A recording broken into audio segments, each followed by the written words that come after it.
Diana YK Chan, LinkedIn top voice and founder of My Marketability, where I help you stand out, get hired, and earn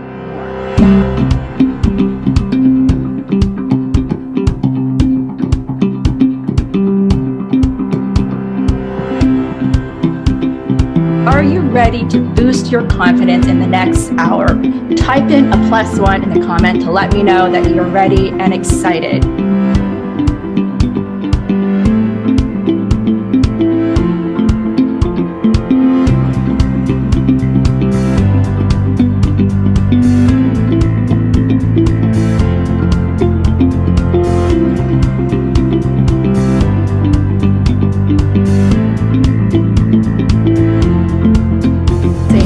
Have this on my wall as well is to really own your greatness with confidence to shine and thrive.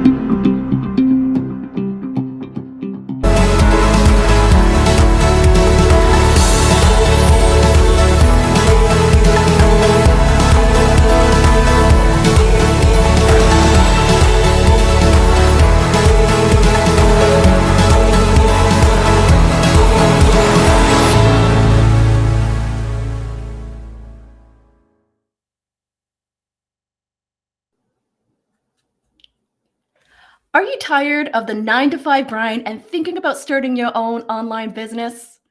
Are you an entrepreneur who's been in business for a while but struggling to take your business to the next level?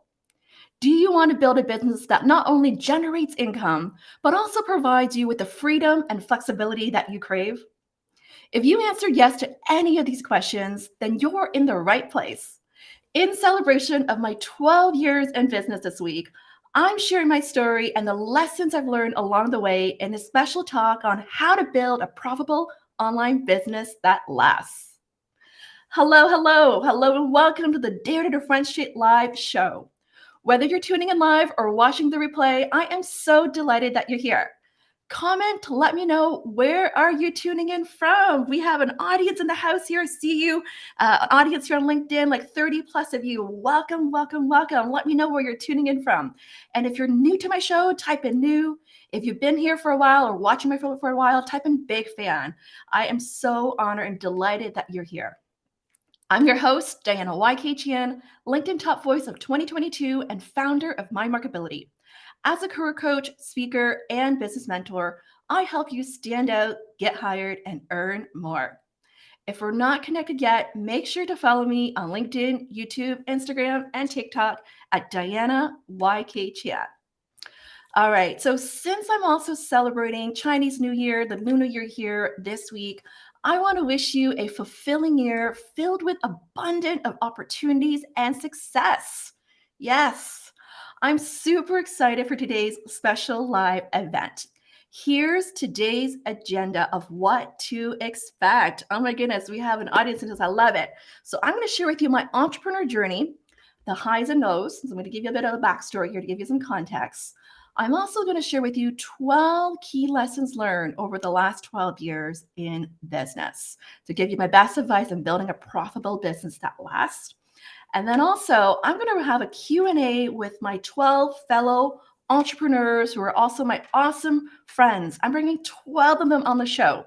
In about half an hour, we're going to have 3 at the time to ask me questions. They prepare some amazing questions around growing a business, time management, generating leads, creating content, and et cetera, et cetera. So if you are excited, type in a +1. If you're excited, type in a +1 here.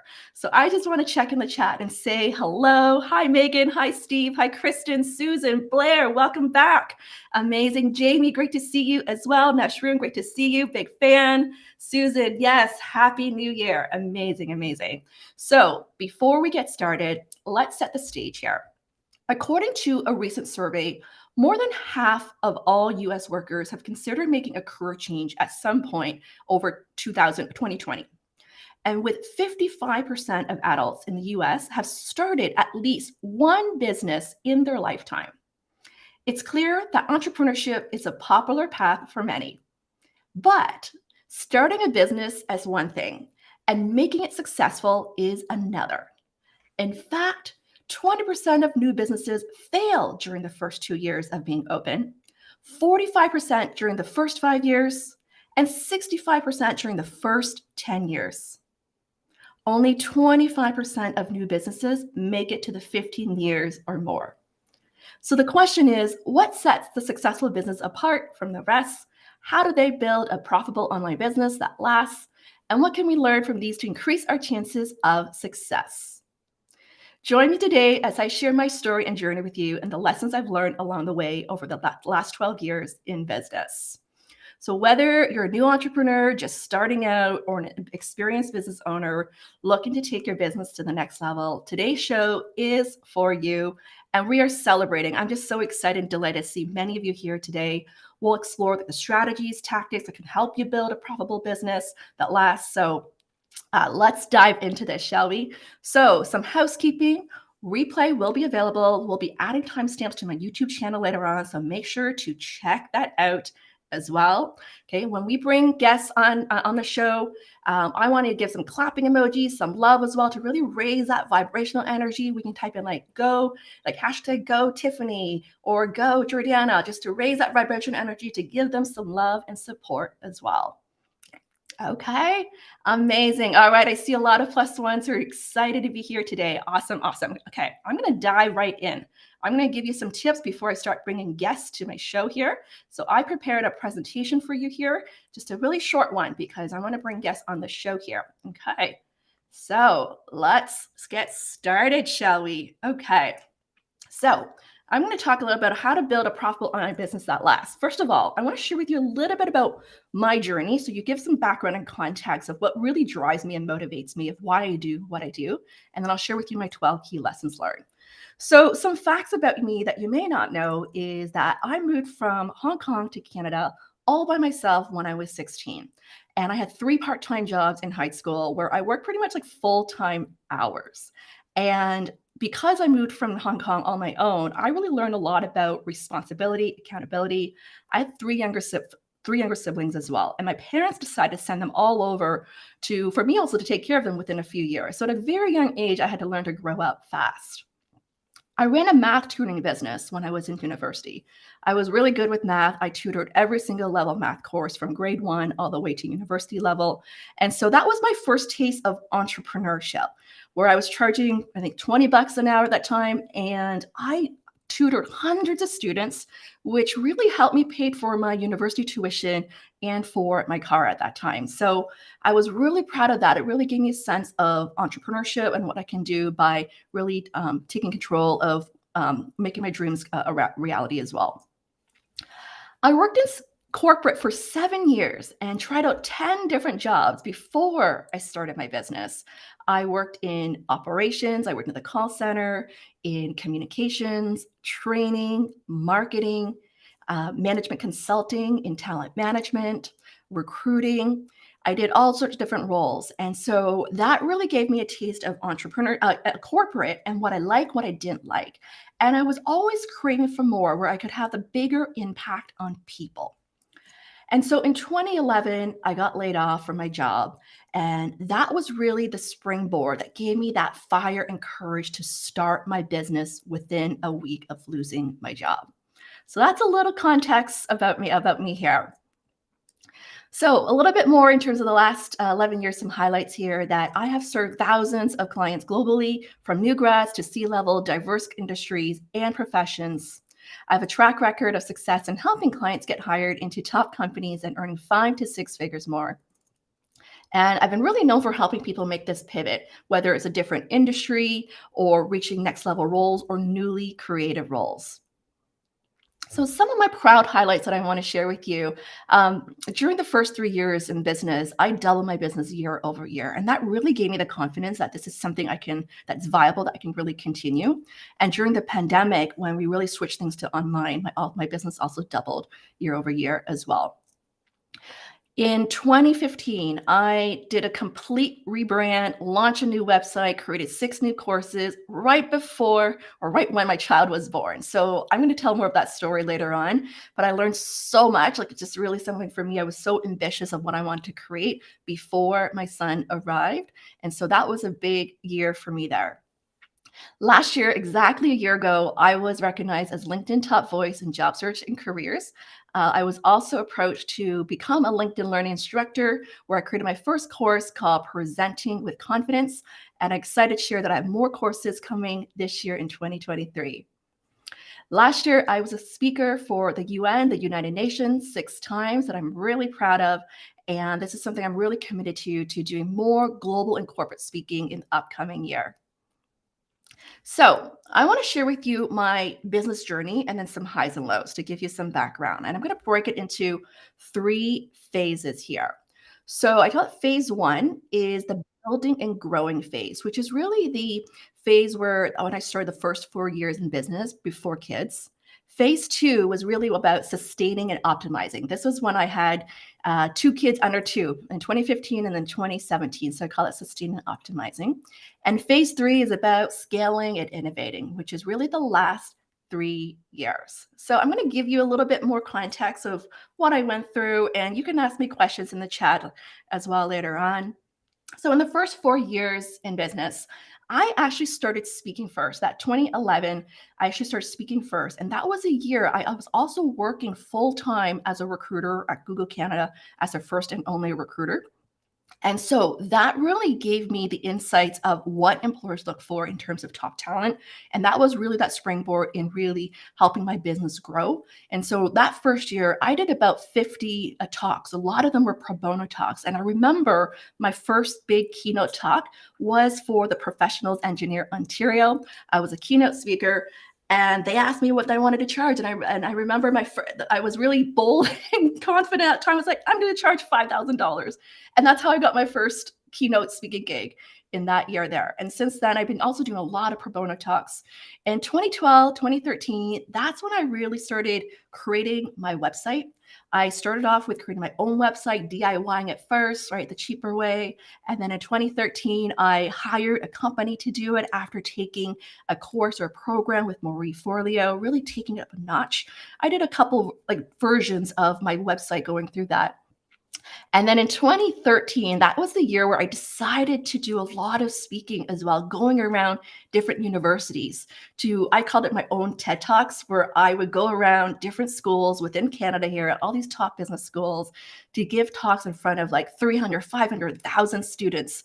And I just love that energy. And my signature talk was how to differentiate as top talent to get hired.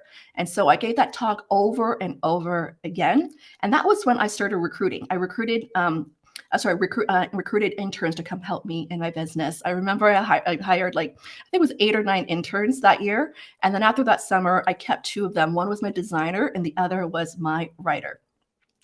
That was the year when I also decided to diverse my income, where I got approached to do some recruiting at an agency. So I started doing recruiting, and I thought that that would be a great idea because it would also help me stay in touch of what's happening in the job market there. So that was something I did in addition to speaking and coaching. So that 3 streams of income. In 2014, that was when I decided to start doing my monthly Q&As. I don't know if any of you remember like Google Hangout back in the day. Like I was using Google Hangout to do my videos, which was also then saved onto YouTube. So it was a very simple Q&A chat, similar to something like this, but I think back then the technology wasn't as great yet.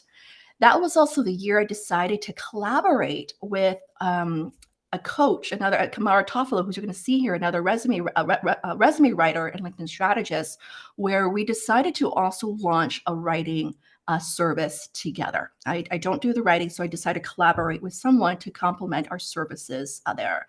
And so that was a huge success.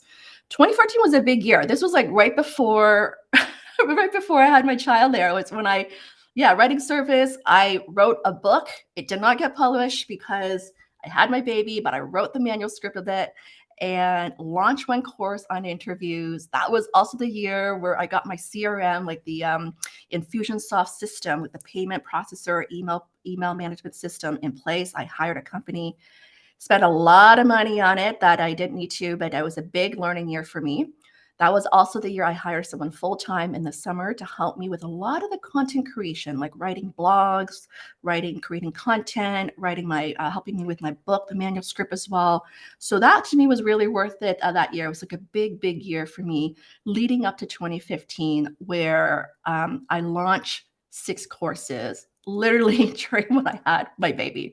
I still remember that my friend, one of my dear friend Intara, who was very instrumental in my business, she quit her corporate job to come help me in my business, to help me with the rebranding of my website, recording of my courses, creating my membership site, editing videos. My husband helped me out with that. Like literally, I remember I was still editing videos right till I was in labor. Like that's how intense it was.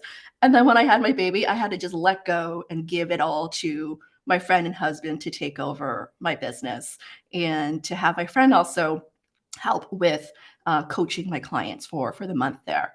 So you see here in phase 2, right? That was when I also started doing outsourcing coaching because I was on mat leave for a little bit. So business slowed down for me a bit because I had other priorities and taking care of a newborn. 20. So that was a year, I would say, a lot of adjustment, right? Being a new mom, entrepreneur, figuring out my schedule. There was a lot of recalibrating of success. So what success means to me, of how much I want to work, how often I want to work. There was a lot of experimenting and really setting things up like for having more autonomy there. So 2016 was when I started also hiring a new VA, a virtual assistant, who supported me. So I started doing more webinars at that time as well, so that I can reach a more further audience outside of Canada. I also tested out with launching a group program because my business was growing, that I decided also to test out a group program at that time. Interestingly, I found that more people want to hire me for one-on-one coaching versus the group there. And that was when I also gave them access to all my 6 online courses to get feedback as well. 2017 was when I decided to really take it to the next level, like setting up email funnels, right? This is where I really put more systems in place, where I really mapped out what are things that I'm repeatedly doing over and over again. And so I mapped out all these emails that I was sending out over and over again. And essentially, I got my husband also to help me with creating these email funnels. And that was a game changer in saving a lot of time. And that was also the year where I really turned into virtual business. So um, before that, I had clients coming to my office here, like at my home office, to come see me, especially my local clients. They'll get to see me in person. But in 2017, I decided to move everything virtual. Part of it is also for safety reasons because 2 young kids. I was like, I'm going to go everything virtual.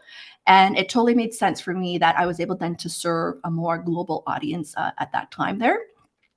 2018, yes, I have started offering more combo services between coaching, group coaching, writing services. So really experimenting what really works.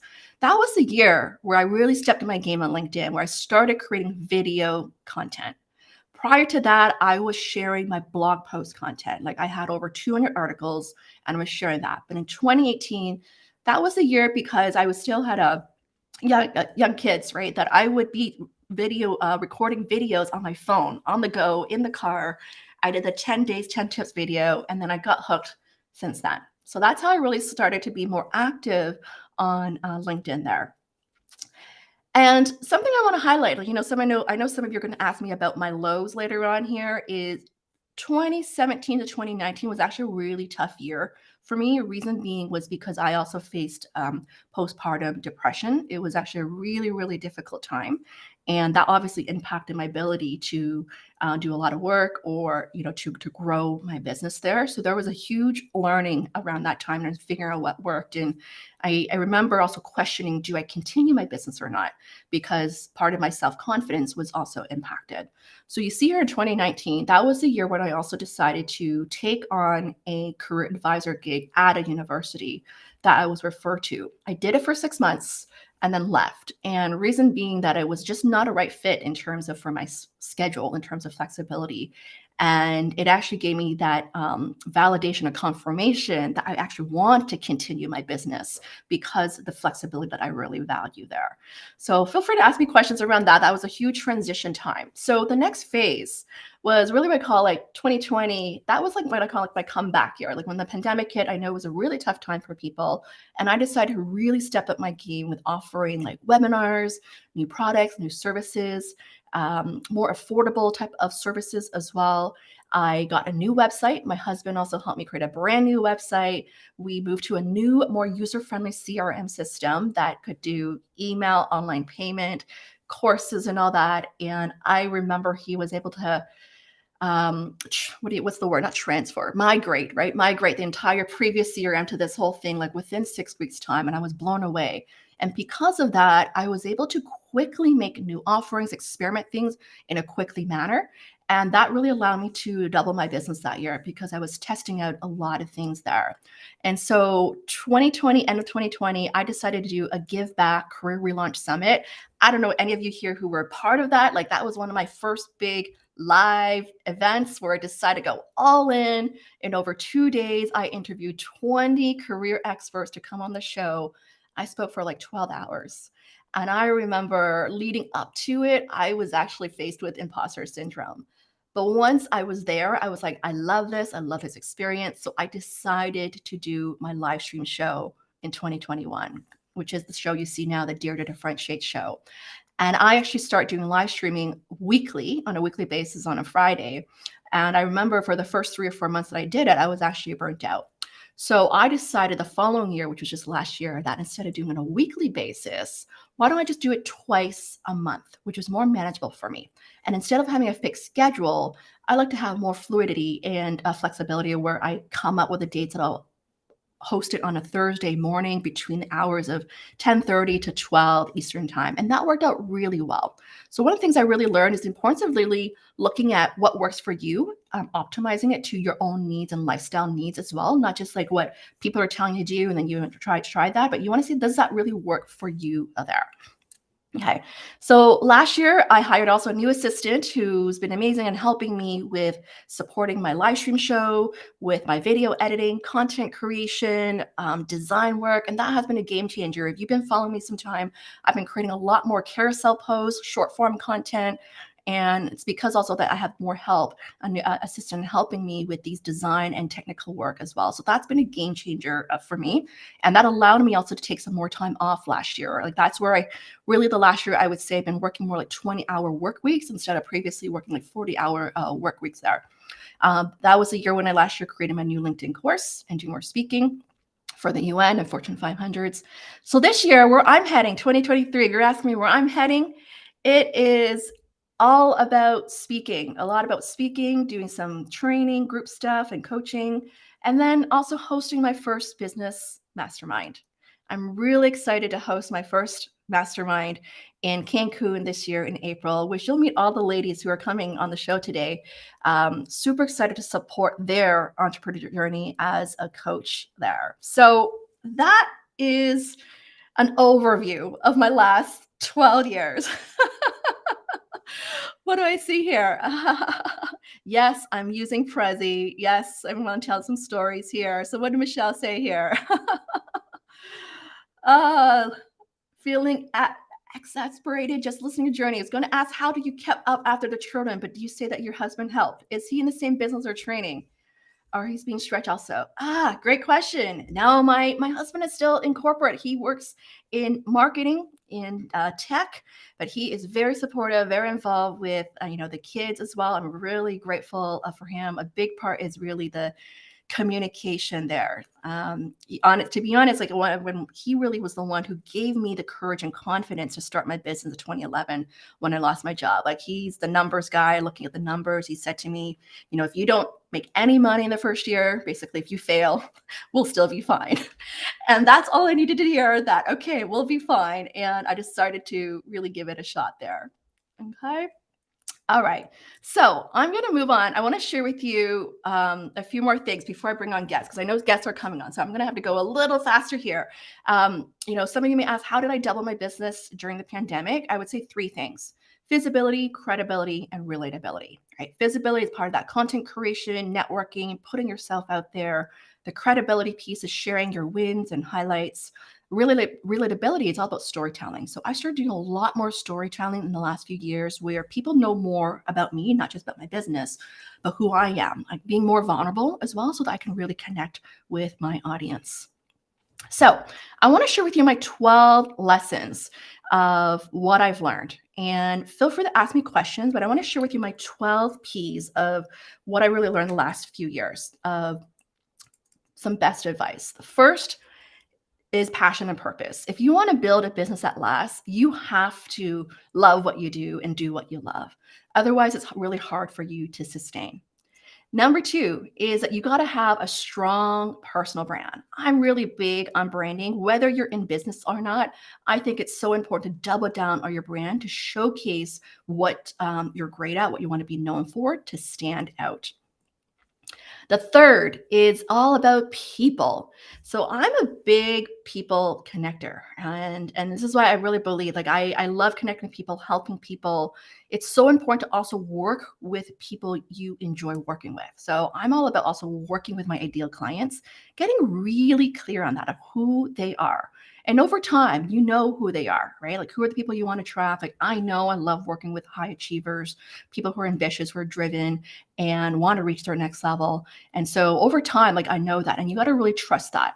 And you want to surround yourself with people like that if you want to grow. And this is why part of this year is why I'm doing a business masterminding is really want to surround myself with like-minded people to continue to grow and support one another.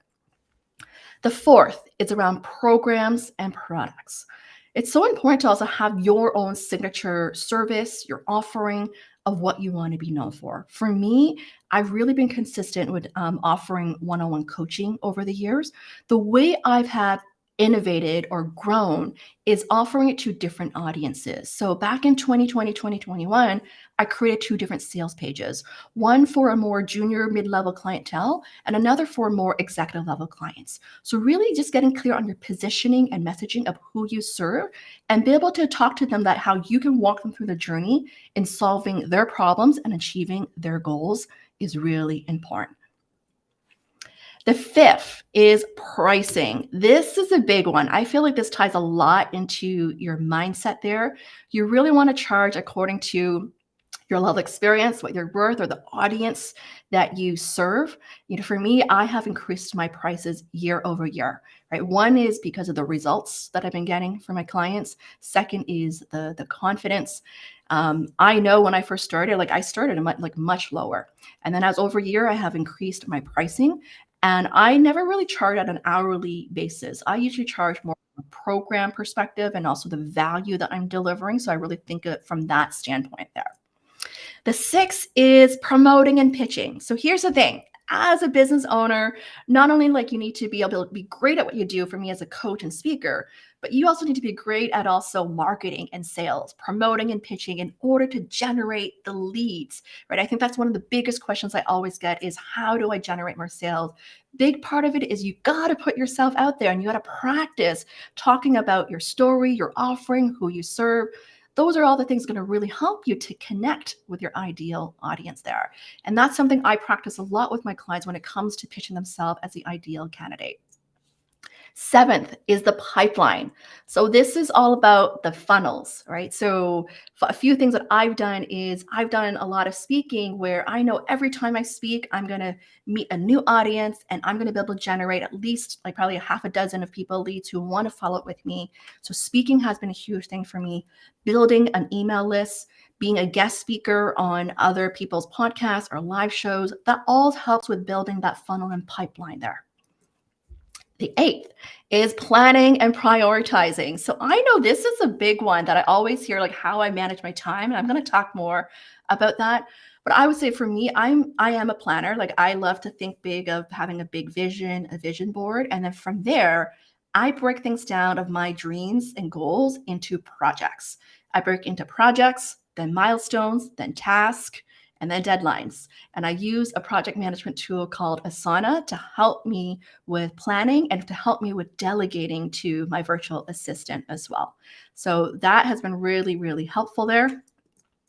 Ninth is process. That is a huge one. So this is all about the systems, right? You want to be more efficient. I remember when I first started out, my consultation calls with people were like an hour long. And my husband, being a numbers guy, he's like, you got to cut it down to 15 minutes. And so my consultation calls are now only 15 minutes. As a result, I'm able to talk to more people. And so I have it set up where I can talk to like 5 people back to back in a couple hours. And then I can send them an email sequence of my offering with testimonials and success stories. So doing that, one, it minimizes error. Second, it saves you time. I remember the first couple of years of my business, it was pretty manual. Like I was sending that just manually through email. And now it's just a click of a button and it would automatically send these emails that people need to know and for them to purchase.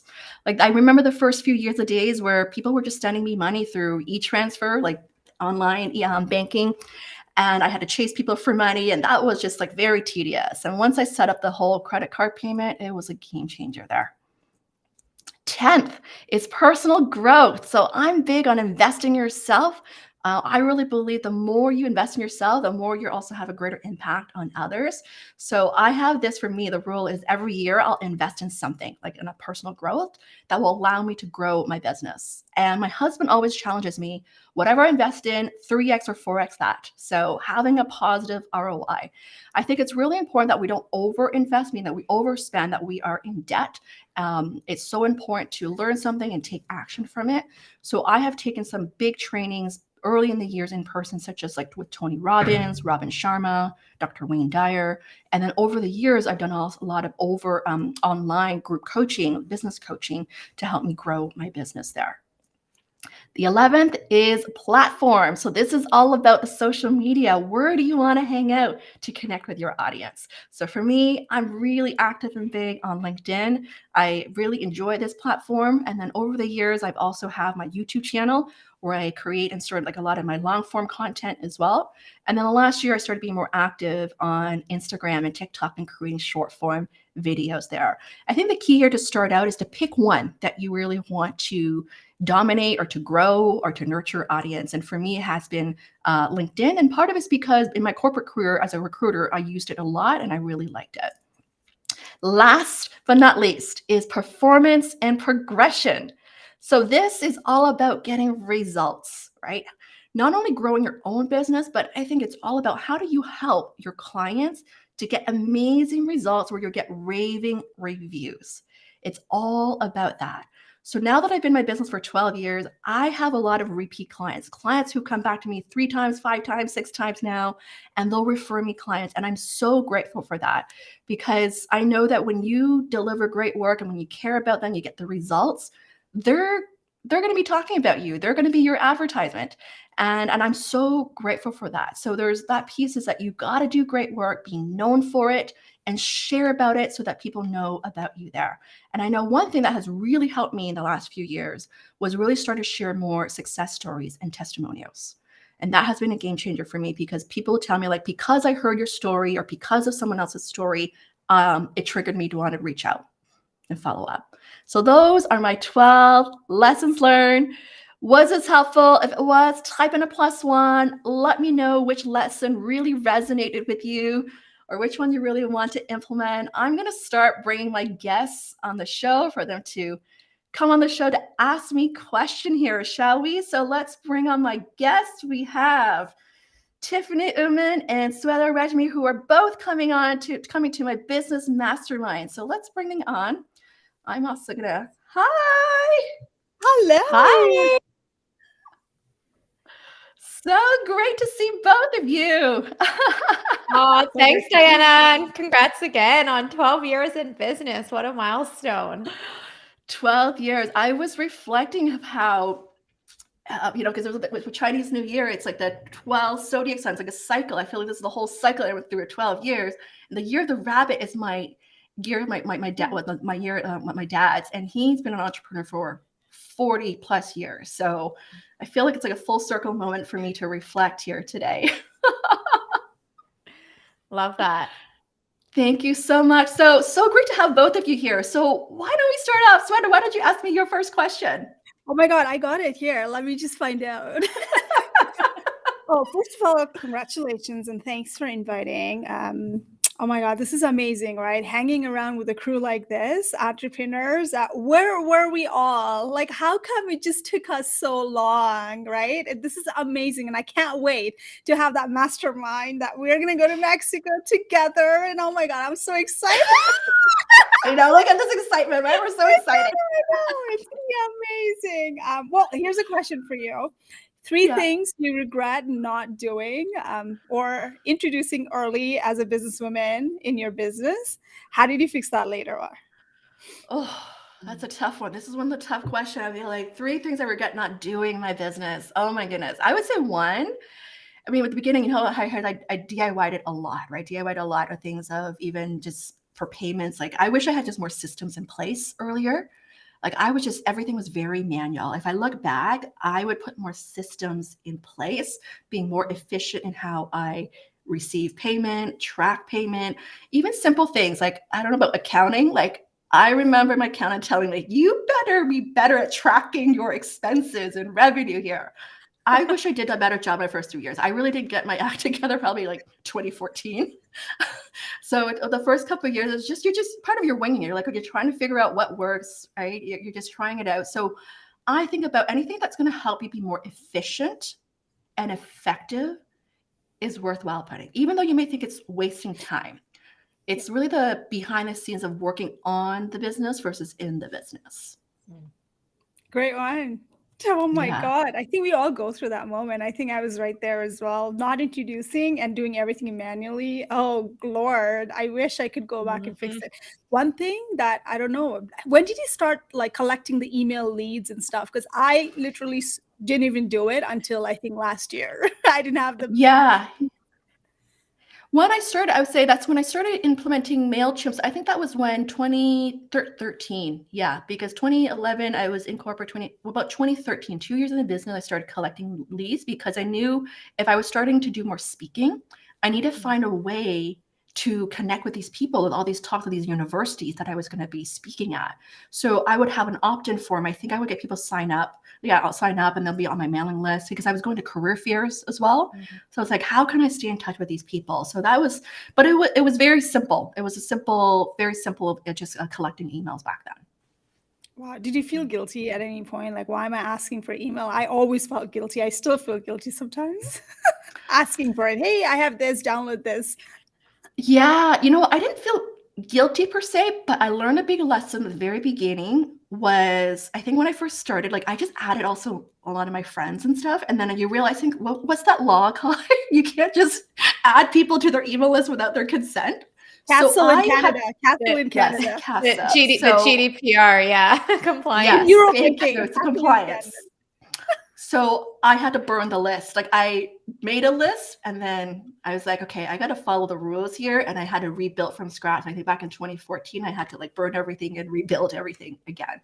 Yeah, you don't know any better. Beginning, like just telling your friends like, hey, I'm so excited starting my business. Come join me.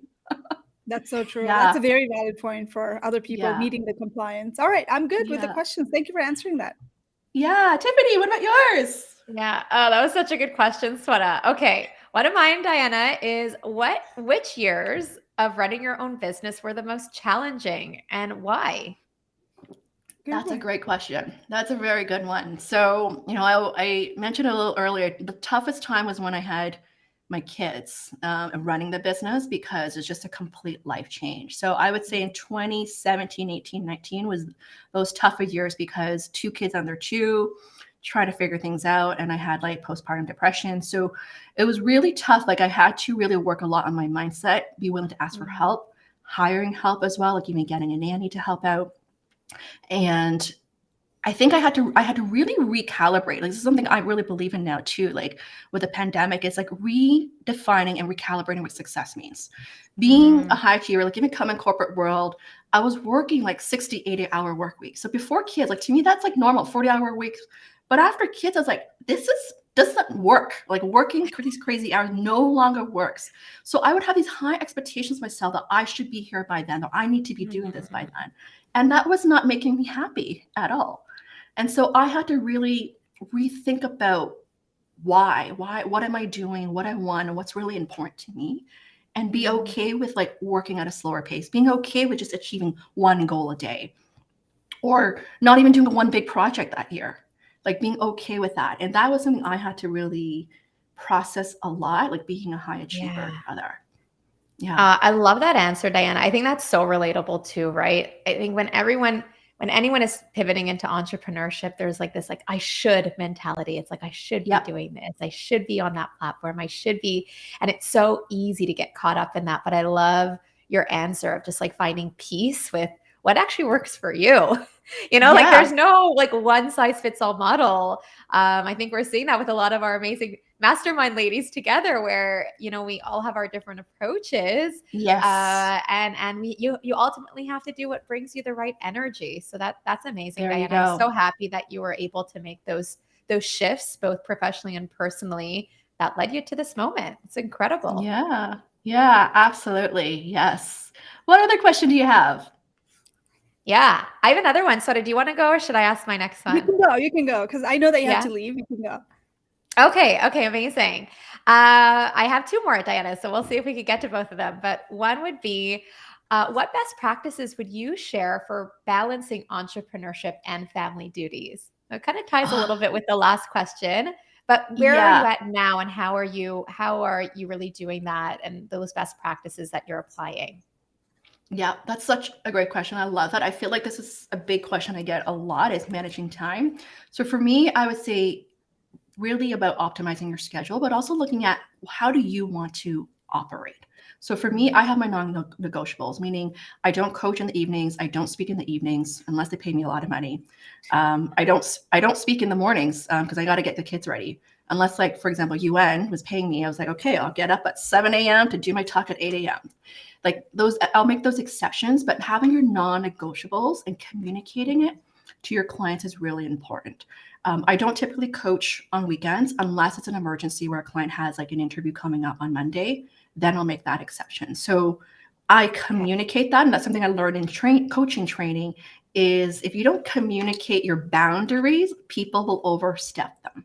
Mm-hmm. So I've really learned to communicate and set those boundaries, and also my calendar is set up in a way where they can only book meetings between, let's say, 10 to 3:30 these days because my kids get off at 3:20 and I need to pick them up. So my last meeting is at 3:30. And I've optimized my schedule now where I know that I like to have my off days, meaning that I'm not in meetings, where my new term from my friend Jasmine, who's coming on the show next, is a CEO planning and pampering days. Mondays is my planning days where I can also record content. Friday is my pampering days where I can do some self-care for like a massage, facial, manicure, whatever that is. And I actually love it because it gives me space. Something I've learned with 2 young kids is that I could get a call one day, like, you got to go pick up your kids right now. And I got to drop everything. And so I'm specifically plan a way where I have space and room to not be fully jam-packed. And that's really, really important to me. I think prior to kids, for me, it was like, I need to be fully booked. I need to have a jam-packed schedule to be productive or successful. Now my mentality has really changed. Like, that's not the case for me. The new term I said, like, we need to rest in order to deliver our best. So last year, Suela, when I was on your show, that week of December, I had 3 talks back to back. I remember. Wednesday, Thursday, Friday. 3 different talks, like with you, with Orlando, who's coming on, and then another Fortune 500. And I was actually a little overwhelmed. And I was coaching at sales calls, I was networking calls. I was like, wow, this is like a jam-packed week. I decided for the first time on a Monday, 2-hour massage. And it was the best thing. I was like, I felt so good. 2-hour massage where I was relaxed. I was actually visualizing my 3 talks of what I wanted to say. And I felt so good that week. So I was like, I'm going to be doing this. I'm not going to feel guilty about this. I rarely take a Monday off to do that. I usually wait till the end of the week to do that. But I was like, we need to honor ourselves, be like, hey, I'm proud of myself for showing up this week, like fully as a speaker, as a coach, as a mom, as an entrepreneur. Yeah. It's so good, Diana. And it helps you show up like in the best way possible, right? I love that. We need to rest to be our best. It's so true. Wonderful. Yeah, Do you have time for one more absolutely. question from me, Diana? Yeah, absolutely. Absolutely. I'm gonna go after you. I have dying questions. And then I'll bring on I just thought about it. Go on. Okay. Well, Sweta, why don't you go next? Because I still have a little time, and then Oh, we'll you come do? back to mine. Yeah. Okay, Yeah. perfect. You're talking all the time, right? And I know we've all been approached for like speaking gigs and everything. And I do get one of those, which is come in, and these are the people like they actually collect the fees to get people. So they're like, you know what, come in and you will get it's exposure. We do that. Like people are like, can you come in and talk Yeah. or run the sessions, whatever? And then what's your budget? The thing Yep. is, oh, you know about that. You'll get the exposure. Unfortunately, we don't have it. So how do you say no, or how do you go around saying like, listen, come on, like, how do you navigate around that? Like, do you actually go for it, or how do you pick and choose who do you want to go and then do the volunteering work? Yeah, great question. So my criteria for volunteer work now that it typically has been, needs to have an audience of 100 plus people. And then second of all is, are they my ideal type of clients I would also want to be serving that be potential clients as well. So that's my two criteria there that I use. And if they are, then I would say yes. If they aren't, I would decline them, but I would also like recommend them. So for example, actually recently, I've had quite a few university students reached out to me to give pro bono talks, like literally this week, like last minute, like less than 1 week notice. Me too. Like evening talks, 5 p.m., 7 p.m. And unfortunately, I just had to decline. Like it just not work for my schedule. And I don't serve as many new grad clients anymore now. So it's not necessarily my ideal for me to say yes to there with such little notice. So I kind of decline them, and I'll refer if I can, like if I have someone in mind, or recommend someone there. Sometimes I've been in situations where organizations have like a smaller budget, but if you feel like there could be a potential, like getting new clients, I always think of the back end possibility. It is true that you can get like more clients down the road there. So part of it's like asking like, do you feel good about this? Like with the UN talk last year, my first one was pro bono to like 300 people, and they loved it, and that led to 5 more talks, which I never anticipated. And I did that part of one, I wanted to give back. Second, my client asked me. Third was the UN. Fourth is like, I want to do more global speaking. So it met all my criteria that for me to say yes, even if they didn't hire me back again there. That's awesome. All right, Tiffany. Yeah. You can go. So All helpful, right. Diana. Great question. Like, I want to bring on the other guests first of all, because I want to do a group picture before some of you go. Oh, That's yes. okay. Yeah, for sure. So let's bring on, we have Lorraine Lee, Jasmine Escalera, and Orlando Haynes are coming on the show.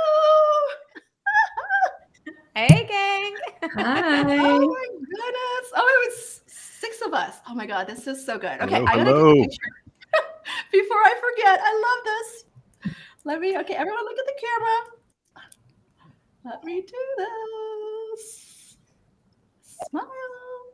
One more. I got my champagne glass, but I forgot to put something in it.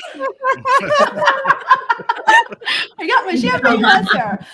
Amazing. Oh my goodness. I first of all want to just acknowledge all of you. I know actually all of you I met online via LinkedIn.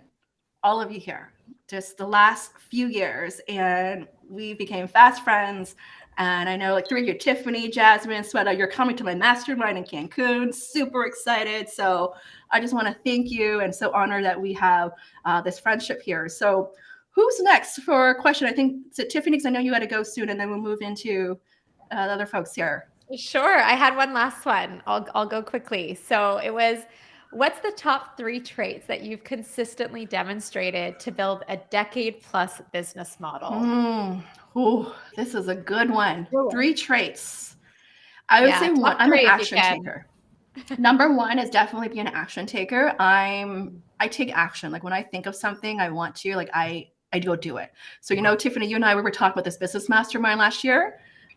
After seeing you in our one-on-one weekend, I was like, I'm going to create it. So with 1 weekend, I did it. So definitely I would say being an action taker consistently, even though when I'm afraid, even though I'm like, I don't know if this is going to work, I'll still give it a shot. So that's number 1. Number 2, I would say is, I'd say as being a business owner is really wearing multiple hats. So I really think beyond being a coach, like I know when I coach, when I speak, I really also think of as an entrepreneur of how I want to run a business. I really look at it from a business perspective, and I think about sales and marketing, operations, people management. I think about all those things as well. And I think that's really important. In order to build a long-term business, we need to be able to look at things from different angles, or at least hire the right people to help you think from those different angles there. Number 3, consistent. Oh, what I would say, I think it's sales and marketing. I think sales and marketing is really important.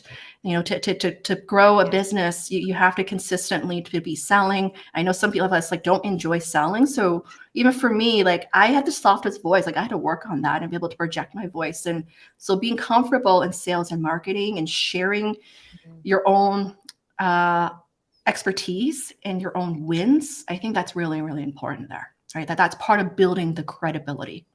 Yeah. Oh, amazing. Yeah. Thanks, Diana. I'm going to stick around till about 11. I want to hear some questions. Thank you. My pleasure. Okay, who's next here? Lorraine. Why don't we get to Lorraine here? Yes. Hi. Congratulations, Diana. So happy to be here to celebrate with you and to hang out with everyone. Yes, amazing. And I know you just started essentially becoming your own boss. Right? Yeah, and you've been so helpful so far. So I'm definitely going to be rewatching this replay and taking down more notes. But I have a few questions for you. So I'll start off with my first one. And I know you talked about the timeline a little bit earlier and kind of how you broke up the phases. Yeah. But how long was it before you started realizing, or at what point were you oh, this is actually going to be a business, and let me just lean into this and do this for real? Yeah, such a great question. So something early on I learned from someone else I follow, Brandon Bouchard. He's someone who actually inspired me to start my business.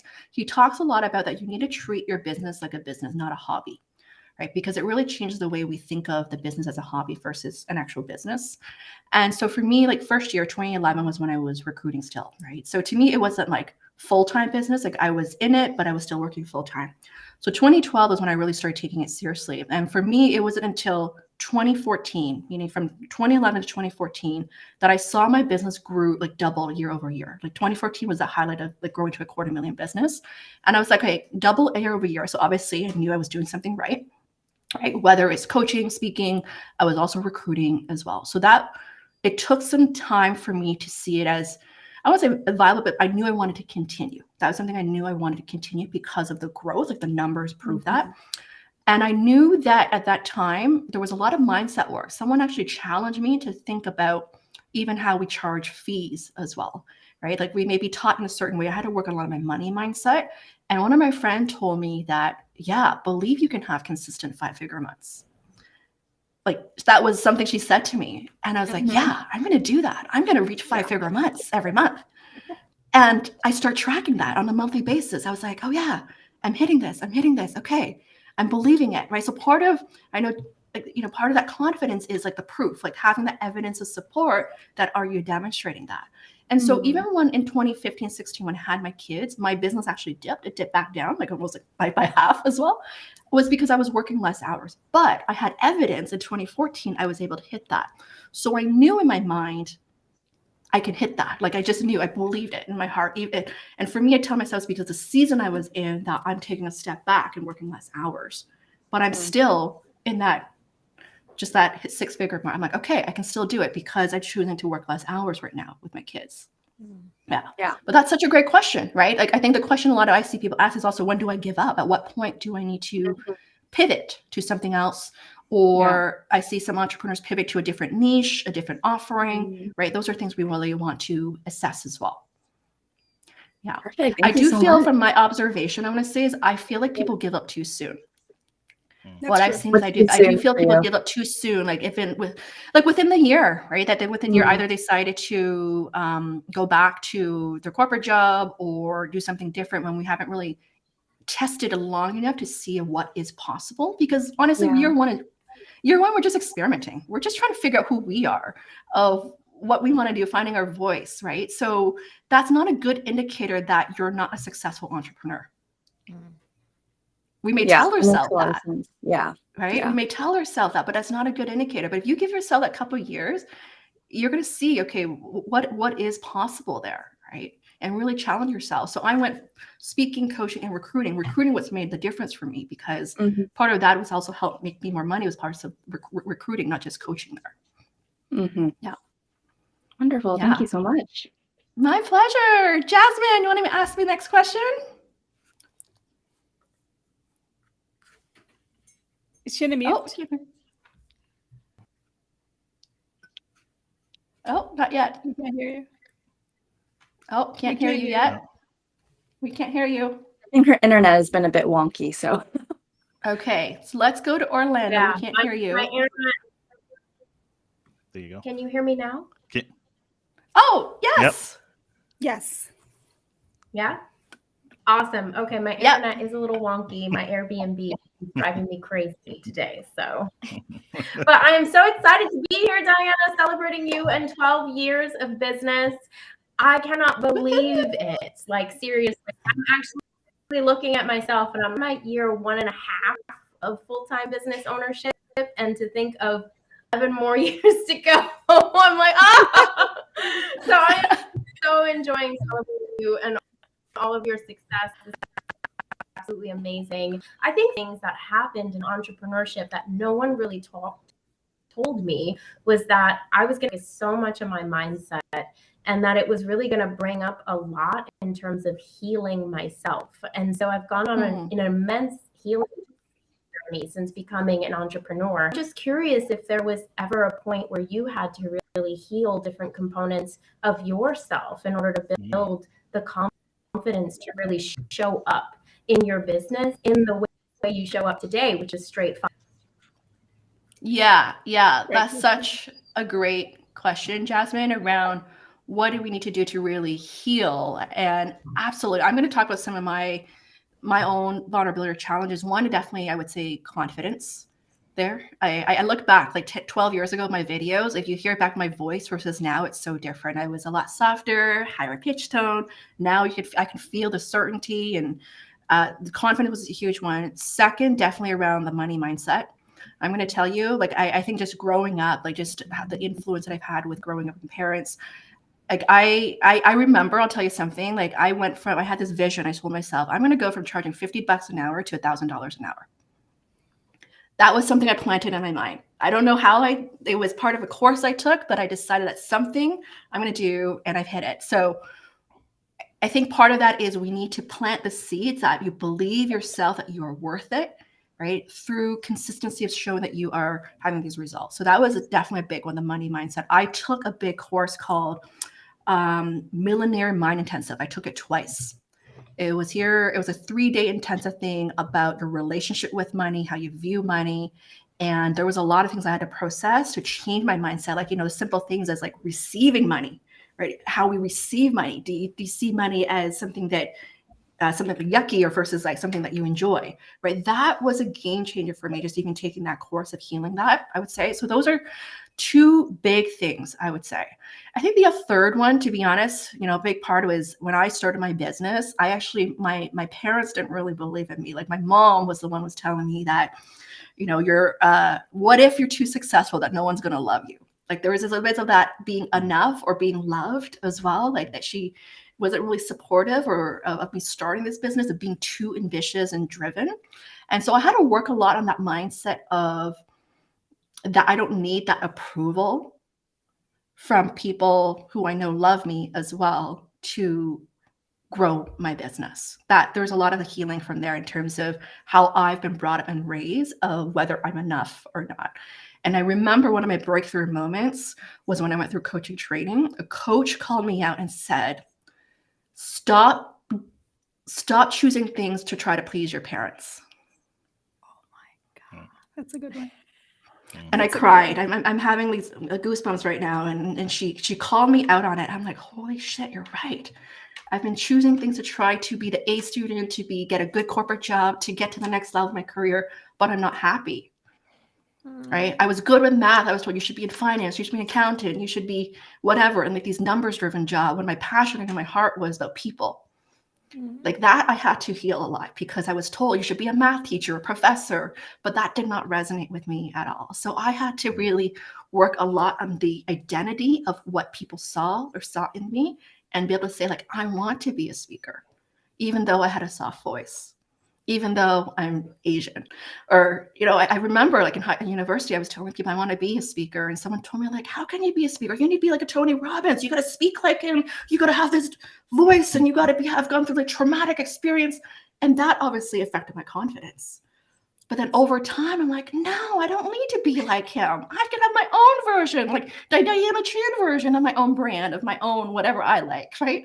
And so that was something I had to really work through, like really the last few years there of processing that, so that I could step into my own greatness, which is part of my own mantra as well. Like, own your greatness to shine and thrive with confidence.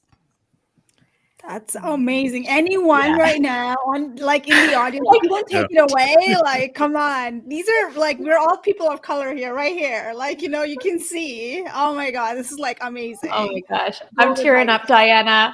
I have to hop out now, and I'm so sad because I got to keep myself together. That was so amazing. Again, thank you for including me. You guys have the best time. I'll catch the rest of the replay, okay? Thanks, Diana. Thank you so much, Tiff. Talk to you later. Oh, that got me a little emotional, guys.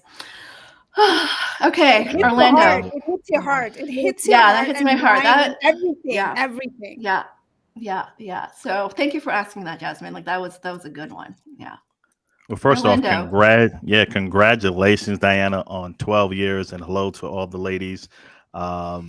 Self plug real quick. I had the pleasure of speaking with all three of you ladies, Jasmine, Lorraine, and Diana Sweaty. I'm shooting my shot. Invitation will come for you to be on the podcast as well, but this is not about that. If you can pronounce it well, Sweta Regmi, I am in. Got it.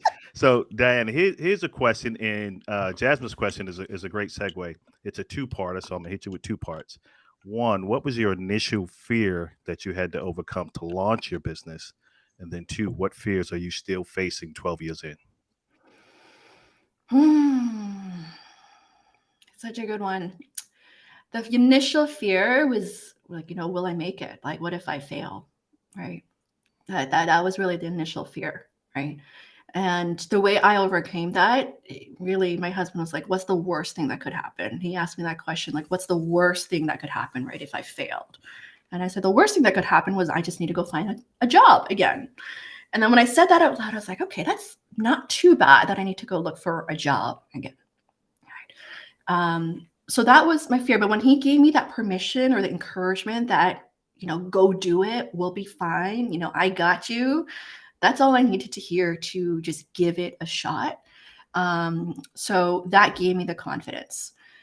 Now, I would say what I'm still working on is interesting. Like, if you look at how, even though I started as a speaker, but I really did more coaching, like 80-90% of my business has been still coaching, even though you see me doing speaking.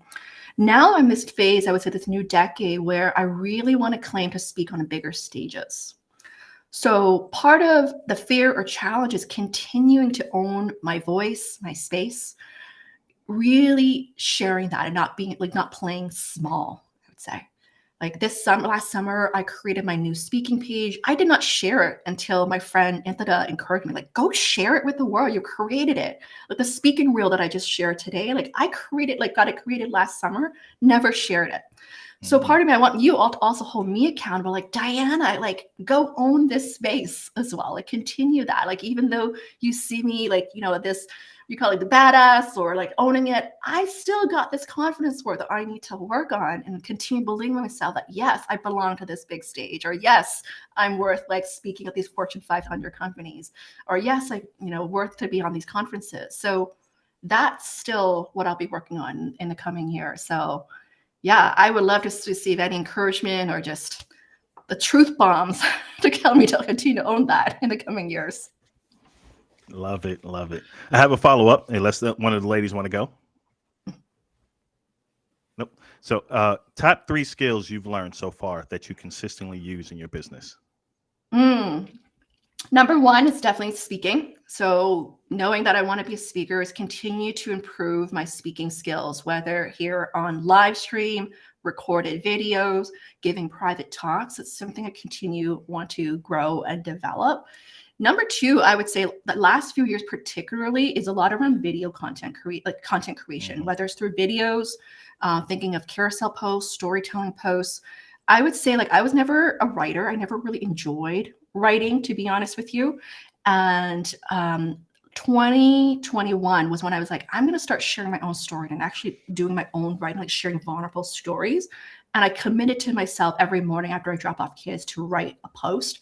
And that really helped me get into the groove and habit. So that the writing skills there and really think creatively of creating content now. I think there's a big of it's not just about writing from your own perspective, but what will resonate with the audience.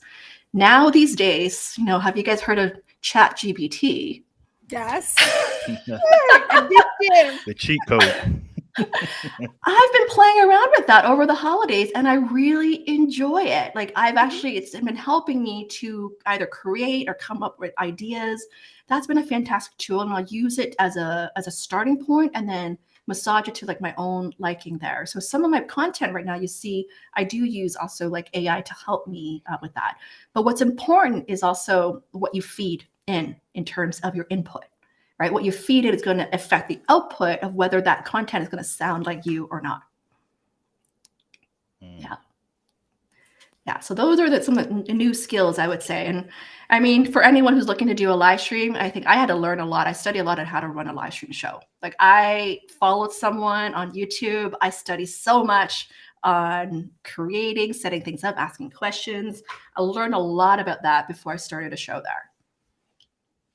Love it, love it, love it. Well, I don't want to dominate. I can interview all day, so I'm gonna leave some time for the ladies. Amazing. Oh, we have other guests coming on as well. Let's bring them on. We have other guests. You have one? Yeah, Jasmine's gonna. Let's bring on other guests because there's already 11 here as well. Oh, we're gonna have a big party. Okay, let's bring on Xian and Johan here. Hello, Diana. Hi, everyone. Hello. So great seeing you all as well. Johan's been a big follower of my content as well, and you guys were on my show a couple of years ago. So great to see you all here. Thank you for being here. Okay, so who needs to go? I think Sweta, do you need to go soon? I need to leave soon. Yeah. Okay, so why don't you do you have a last question before you go? No, I'm good. I'm just gonna hang around and then I'll leave. Okay, perfect. And let's see if Lorraine and Jasmine has their questions, because I know Johan and Xian was our next segment here. Yeah, I can ask a last question before I head out. So we've covered a few of my questions so far. I guess the next one would be, what have you found is the best way to get speaking gigs? That's a good question. And getting speaking gigs. So I think for me, the first thing, if you're starting out, I would say definitely tap into your network. Right. I remember my first year starting out, which is letting my friends know, I'm open to speaking, and quite a few of my friends really just brought me into their companies for opportunities. And I would also speak out, I call it professional associations, nonprofit, really defining those type of organizations that you have your ideal audience. So for me, I've done a lot of talks for engineers, for lawyers in the healthcare space as well, and universities. And that's how I got started there. And one of the other I like to think about it is there's these getting speaking opportunities, but you can also create your own stage, creating your own show, creating your own talks. That's also a great way to also attract leads as well. So something I'm going to be doing more this year as I think of International Women's Day, Asian Heritage Month, I'm going to start putting together more videos of content around that to help me generate those leads as well.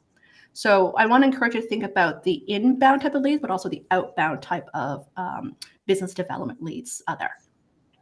Nice. Love that. Thank you. Yeah. Amazing. Jasmine, you have another question? She's stuck. Oh, no, she's stuck. Okay. So let's get Xian. Hi, everyone. Congratulations, Diana. 12 years, amazing journey.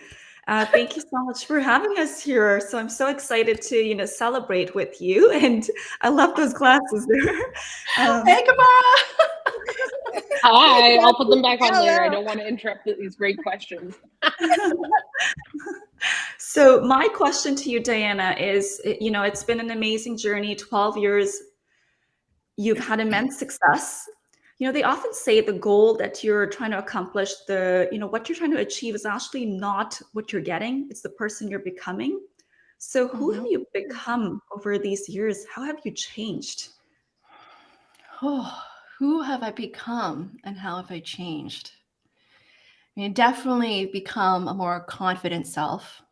Definitely in speaking up, right? Even I think about the last few years with everything that's happened, I got really passionate about even running like the Amplifying Asian Voices series of really amplifying underrepresented groups. Like that's something I've become really passionate about as well, of inspiring others of what's possible. Like I cannot tell, like the last few years, like I've had people reaching out to me, like because of the live stream show I've done or the talks I've done, that really giving them the confidence as well for them to step up. So for me, it's part of what drives me is knowing that as I share more or become the better version of myself, I give others the permission to do that as well. Right. And even like this past year, I started sharing even my work hours, that I work about 20-hour work week. Before, I never really shared that because I felt like, oh, is that something that people don't like? But then what I've realized is that I start sharing the truth of who I am and how I operate. It allows people to be curious and give them the permission to do so as well. Right. And I think that's actually really important because I know some of you are asking me questions of how I balance as a mom, as an entrepreneur. The truth is, like, I don't work crazy hours anymore. Like I used to, but I choose not to anymore. And so I've definitely become some more balanced there and being, setting those boundaries there of what I want to say yes to and say no to. Yeah, that's amazing. And when you think about the future, where you want to take your company, what you want to accomplish, who's the new Diana? Like what does that look like? Oh, this is such a good question. What does that look like? I feel like I need a deep dive on this. Well, I want to continue using my voice to share my voice, right? I see myself going beyond the work as being like a job search expert. Like I really see myself doing bigger work around, I think of like the Tony Robbins of the motivational, life-changing, transformational work. Like that's what I want to do more of. So I want to continue to step into that.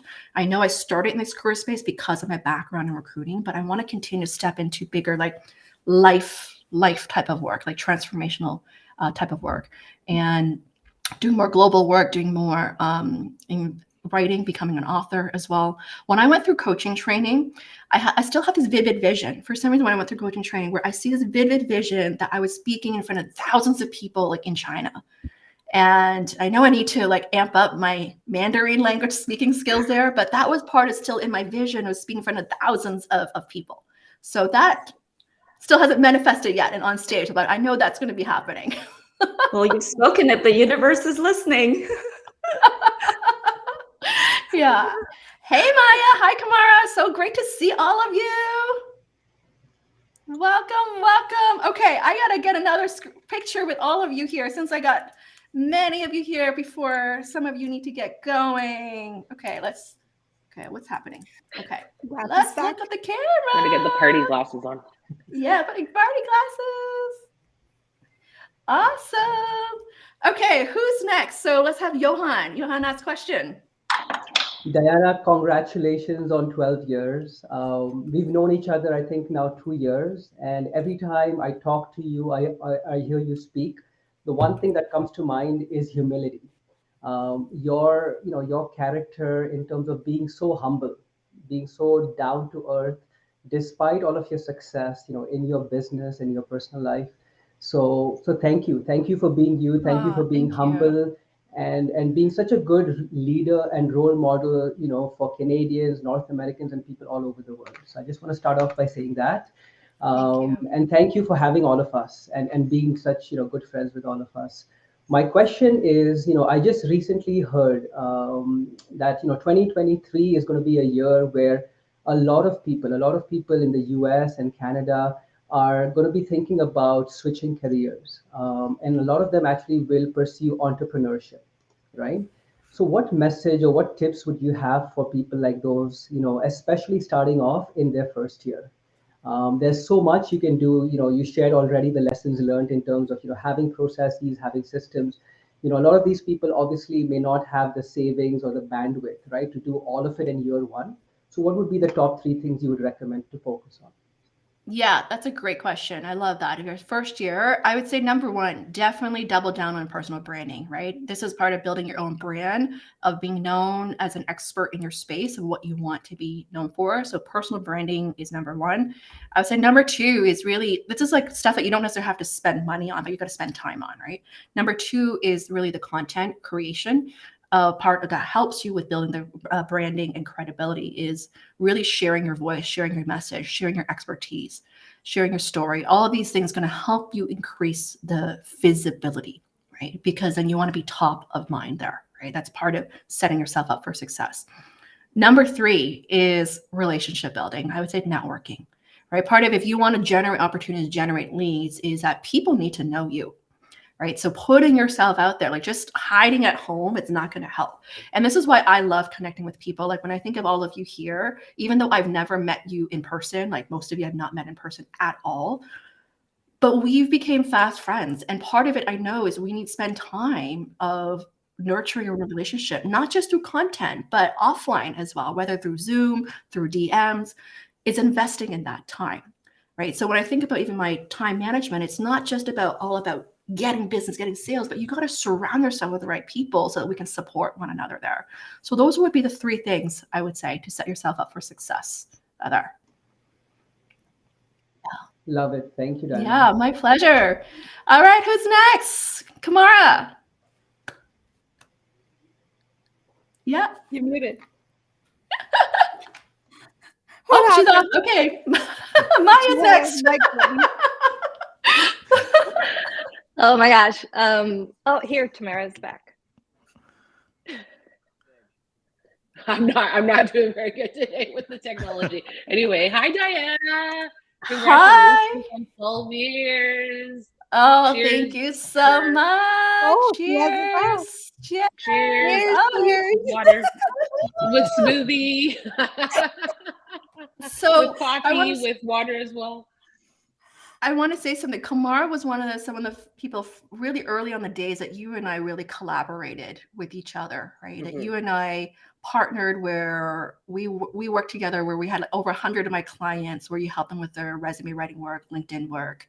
And that's something I really want to encourage all of you here is like finding people who you can collaborate with as well. It's something that's not necessarily in your wheelhouse to connect with, right? We refer each other business, but we also came up with like a combo service offering that allowed us to both serve more audience. And I love that, right? So that's something I really want to encourage. Like I think I met you way back 2013, Kamara. Like that's when we met at a networking event and we've stayed in touch and supporting one another. Right. So, yeah. Yeah. So what's your question? Yeah. I think we met at Discover Your Personal Brand, actually, like when I think about it. You're right. Yeah. At a networking event. Yeah, absolutely. Yeah. Well, first of all, congratulations on 12 years. I feel like it was yesterday that we were celebrating 10. So, time flies. Yeah, right now. Time flies. I know. So congratulations on all the success. So question to you, building on all the great success that you've had, I am sure that you found that you reached a point where it was time to really start to add people to the team to give you a hand, because we can't do it all. Like we can't. Yeah. And I'm quickly learning that myself. Like when did you know it was time to bring someone on? Yeah, that's such a great question. When I know it's time to bring someone on, I would say when you feel like you are not being as productive anymore, or if you're dropping the ball, right? If you're dropping the ball, or you feel really stressed. So for me, I had different stages of hiring, right? Like 2013 was when I did my first hiring, and I tested out with hiring like interns, like from university. And that was my first taste of getting help. And I knew what a game changer it was when I got someone to help me with content creation or to design work. I could do it, but I wasn't effective or efficient. Like that would slow me down in getting new business, right? So that was a sign there. And when I started to hire like that intern full-time this summer, I was like, oh my God, look how much I was able to produce with help there. right? And last year, particularly when I hire my VA Jen, who's helping me backstage right now, and it was around when I launched Amplifying Asian Voices series, it was such a game changer to have someone to focus on the tech support, like the video marketing stuff that I could do, but it'd take me hours to do. And when I should really be planning the show of what I want to say. And so that was a big indicator when I knew I really needed the help. Like 2021, I was still doing it myself, like all the content, I was creating everything myself. And it wasn't really till last year, I was like, I should really bring help. And then when last year in August, when I went away for 3 weeks, I had to learn to trust. I think one was our questions, how about delegating, of how do you really delegate, is I had to really trust. Like, obviously you give people work of what you want to start with to build that trust that they've proven themselves. And over time, when I knew I was away for 3 weeks, I mapped out my plan, what my deliverables are. I had over like 1 month's worth of content, video, like filmed and all that. And so I just had to trust him to help me with publishing that. Right? Obviously, I had to prove everything. And when I came back, I was like, oh, that felt really good that I was able to go away for 3 weeks and be able to do that and still produce content. I didn't feel like I was away for 3 weeks. Whereas the previous summer, I was gone. Like, I did not publish any content the whole summer.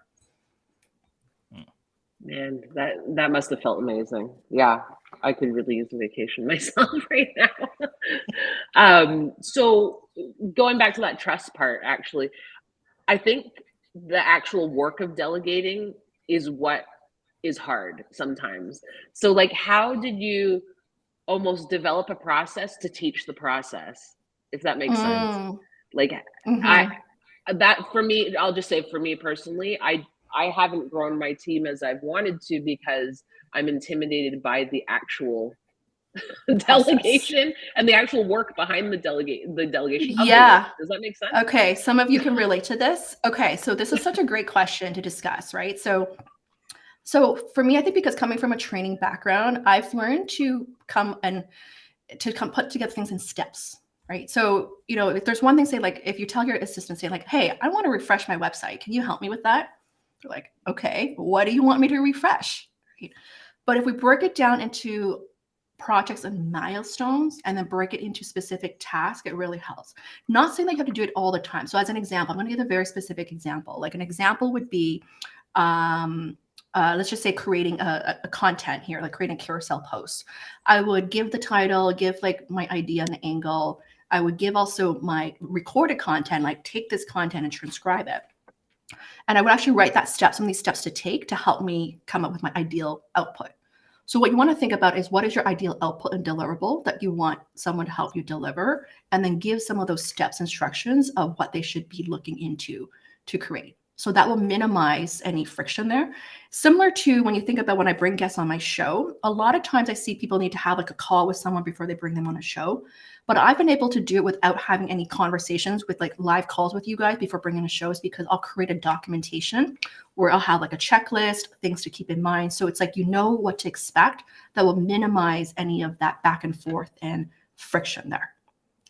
That I found has really, really helped. Like when you are bringing someone on board, if you give them a really big piece of project, they don't really know where to start, what you expect, your expectations. You may have really high expectations. You want certain things certain way, but if you can break it down in simple things, it helps. So even this live stream show, Jan had to help me create all these overlays that you guys see here. Okay, you see all these overlays. He originally just created one with my name and then created one with your individual names, but I knew I couldn't just show all your individual names. So I had to give him specific feedback like, hey, can we just have one here that says Q&A with fellow entrepreneurs? So we've got that. And he was just able to get that for me right before we started our show, right? Or this whole week of marketing materials for the show, I came up with the content over the weekend, and he helped me then execute it with the videos. But I had to break down very specifically, here are 3 posts to create. One on mistakes, one on my on asking questions, one on whatever, and then it had to be specific: carousel post, video post, or text post. By giving those specific inputs, you're going to get better outputs. Does that resonate? That's, definitely. So I need to get myself a Jan. Yes, I can hook you up.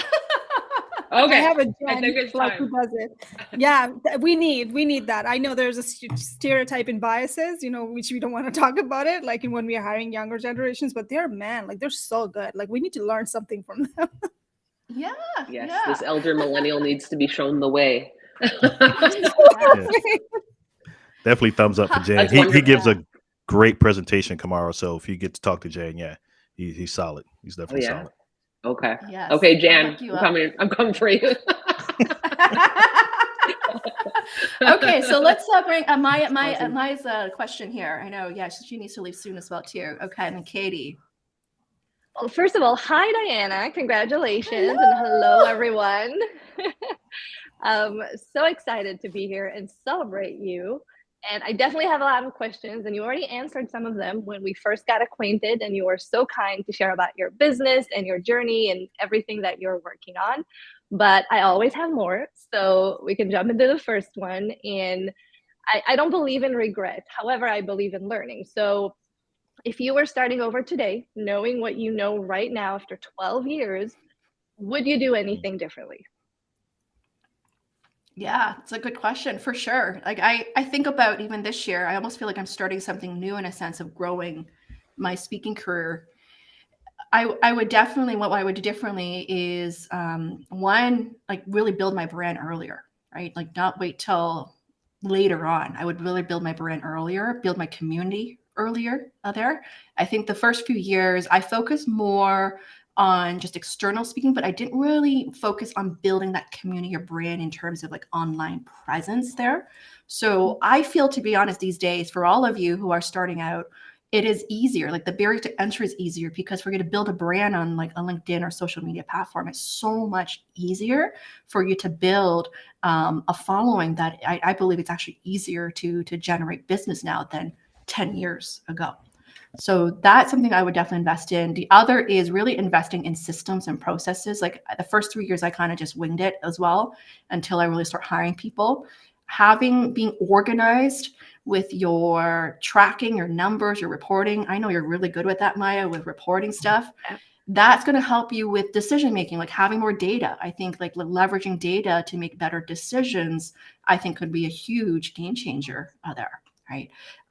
Having your finances together as well, like when you work with an accountant, all those things are going to be a game changer. So I feel like those are things I didn't realize in the first few years until I really be like, okay, I'm serious about this now. I got to get my act together there. Okay, I love that. And because I'm just getting started, this is the beginning of my second year as an entrepreneur. I'm definitely going to dive into these tips. And I have one more question. And what is the most underrated quality of a business owner? Now, I know you're an action taker, and this is kind of obvious, right? You're an entrepreneur, you hustle.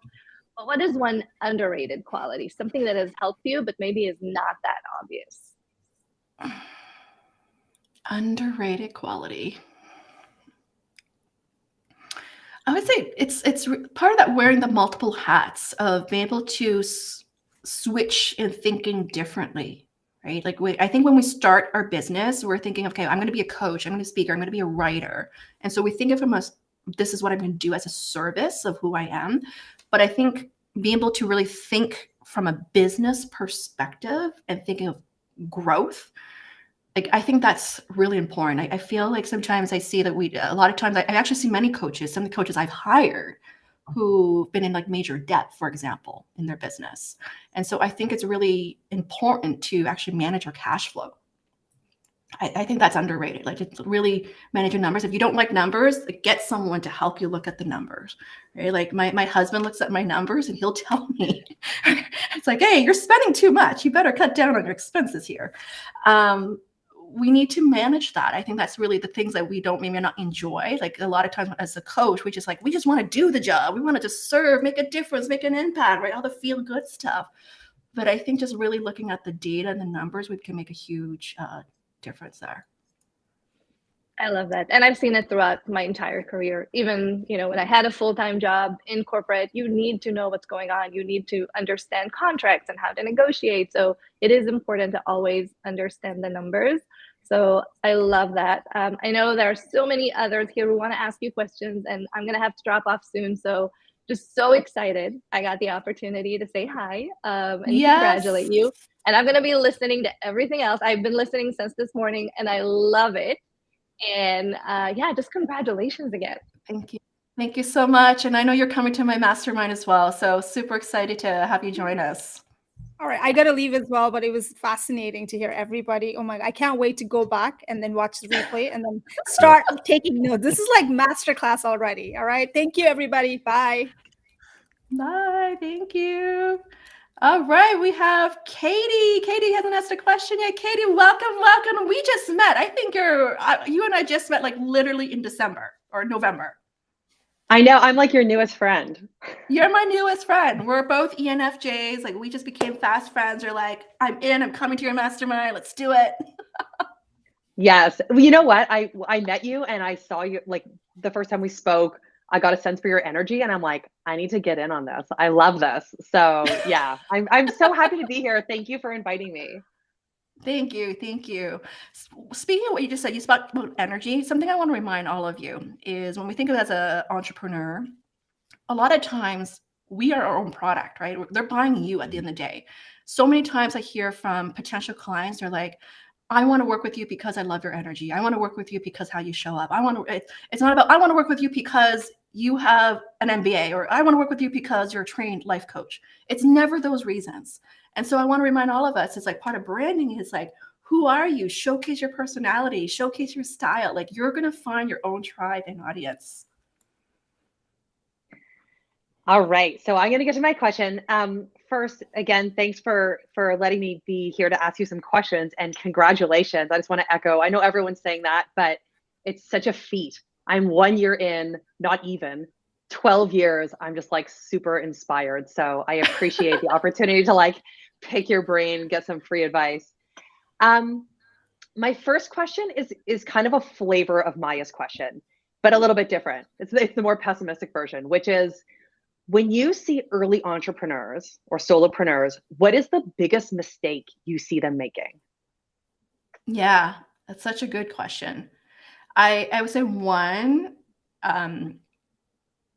it is really not being clear of what they're offering, like in terms of what they're offering or who they're offering it to there, which makes it hard for people to understand of, am I, your ideal client or not? I think that's clear. So that's more the positioning and messaging, I would say. Number two is I've seen a lot of people just give up too soon, meaning that they started, dabbled into it. Let's see, this seems cool. Let's try it. And it's not working. So then they pivot back into, okay, something else. But I think if we stick along long enough in terms of think of other new strategies or perhaps tweaking your messaging or your niche, we could see other potential results. Like I think I said earlier, is that first year is not the best indicator of your trajectory yet, because we're just testing and sampling a lot of things. We don't really know what we're doing. We have an idea based on what we know or our own experience, but we really want to almost give that 2 to 3 years to see it through there and testing it out. Right? You fine tune your messaging, you fine tune your offering, you fine tune even your own style, your own voice. You just get better and better. Like when I think back on my first website, I'm embarrassed to share that. Like my very first website, like it's not going to attract the type of clients I'm going to attract today. I know that. And so I made another website that got better. I paid more money for it. It got better, but I was like, okay. And when I celebrated my 10 years, 2 years ago, I actually changed my brand. It used to be a more younger brand of like a brighter blue and pink, but I knew that I'm working with a more mature audience now, a more executive level audience, that my branding and position and messaging and offering needs to change. So we need to keep a pulse on that, is in terms of what do people care about and how do you want to show up as a brand? And I feel like if you're giving up too early on, it's hard for you to see that to fruition there. Okay, that's really interesting. A quick follow-on question just on that same theme. You mentioned that you noticed that your audience was changing, your positioning needed to change. What was the trigger? Like what made you realize, hey, it's time for me to totally rebrand? Yeah, it's a great question, right? I think when I first started, I started a lot of younger new grad audience, and part is because I did a lot of speaking with that. And as you grow your business, like you grow as an individual as well too, right? So I feel like my audience has grown too, like people who came back to me, like growing into more senior level roles, and I've grown. And when I worked at a university back in 2019 as a career advisor for undergrads and master's students, graduate level students, that was a big aha that I realized I really enjoy working with. I mean, I still like working with students, but I loved working with more experience level audience more. And the reason being for me is I feel like there's more complexity, more things to think about in terms of family, work, all these other obligations you have. I actually love looking at holistically with the client. And so that's when I decided, okay, I'm going to position myself more for that. And in 2021, it was actually my husband's idea. I remember over Christmas holidays, he's like, why don't you just try to create a new sales page with similar offering, what you've been doing as coaching, but position it for executive level clients. And it worked, right? It was still similar offering, but my whole messaging was all about for executives at a different level, and it worked. And interestingly, the proof point, the data was I actually got more clients and made more money from this new type of clientele that I actually want to serve more of. So part of it wasn't getting rid of something, but it's extending and offering something else that the data was showing me like, okay, what makes sense and what do I also enjoy doing more of as well. Okay. Can I sneak one more question in? Mm-hmm. Okay. One more, because something popped in my head that I thought would be a great question for me and probably for anyone. How much time should you be spending in your business versus on your business? You know, like how much time should you be spending just like working on your business versus like maybe with your clients?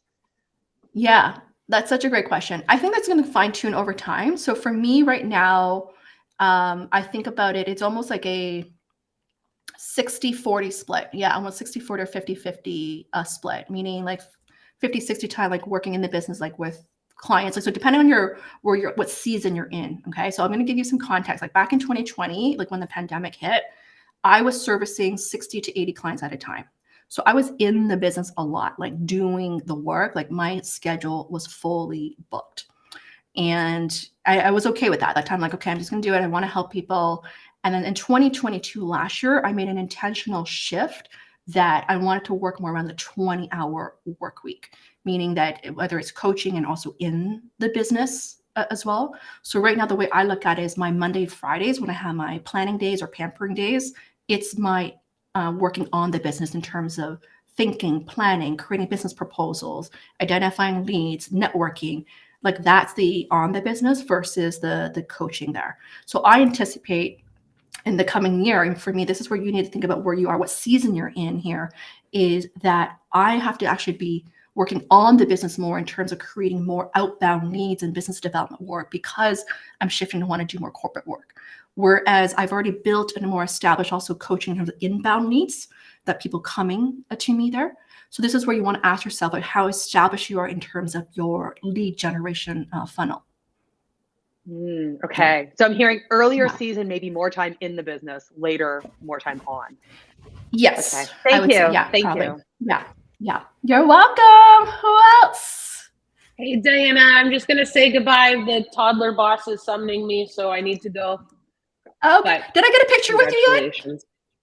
Yes, with the funky glasses. But we can take another one, and I'll do glasses or funky glasses. Okay, let's do. I don't think I've done one with Katie yet, right, Katie? Did I get a picture with you? Nope. No, let's do one with you before you. Okay, let's do one first. You can tell I love pictures. All right, smile. Awesome. Thank you so much, Kamara. I'll be in touch. Thanks. Congratulations. Thank you. I have to drop too, Diana, but thank you so much. I appreciate you for all you do. And I'm looking forward to each year as you hit 24 years. And hopefully we're back for again. Looks like Hollywood Squares, right? Have an amazing day. Thank you so much. Have a good one. Thank you, Orlando. Any more questions? Shia and Johan, you guys are here still. And Katie. Sure. I'll hit 2 on 1. Yeah. So you spoke a little bit about some of the programs you've taken, and you said you devoted a certain amount of funds every year for your own growth, your own personal development, which I think is, everyone needs to do.